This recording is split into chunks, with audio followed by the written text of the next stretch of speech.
One of the things you said to me yesterday, and I was thinking about it last night after we spoke, was whilst the construction industry in England and Wales has been pretty well all open, that hasn't been the case in Northern Ireland and Scotland, has it? Is that right?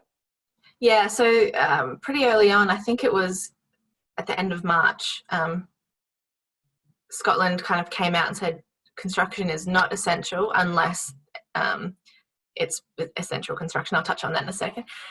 It's not essential, so sites should close. And there was a big conflict really between some of the devolved nations and 10 Downing Street, where everyone was sort of saying, well, hang on a minute, you're saying it's so essential in the UK, like Boris is coming out saying, yep, this is essential. Then you've got, the other sort of ministers saying, well, actually, no, not here. They're closing here. So there was a bit of confusion. They came out, Scotland came out and said a couple of weeks later, they sort of clarified what would be essential. And they've done sort of a checklist of what it would be. And it's things that you would expect if they're working on a hospital or something else that is necessary for now. But yeah, it's definitely, there's been a bit of a conflict between the two.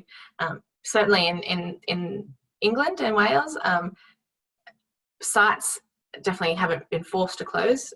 Construction can go ahead as normal. A lot of people have chosen to close their sites though. So I think the latest figures that I saw, so Build UK, one of the big trade bodies here, industry bodies, I think it was last week they did some figures, and about 70% of sites in England and Wales are up and running, which is great compared to sort of at the start of all this, there was a lot of sites not sure what to do. And that number's only going to increase. I know that over the last week, there's been a lot of talk of sites reopening.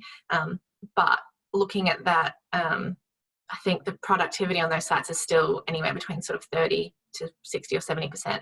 So even though they're all open, they're still moving at a different pace. But any progress is good progress.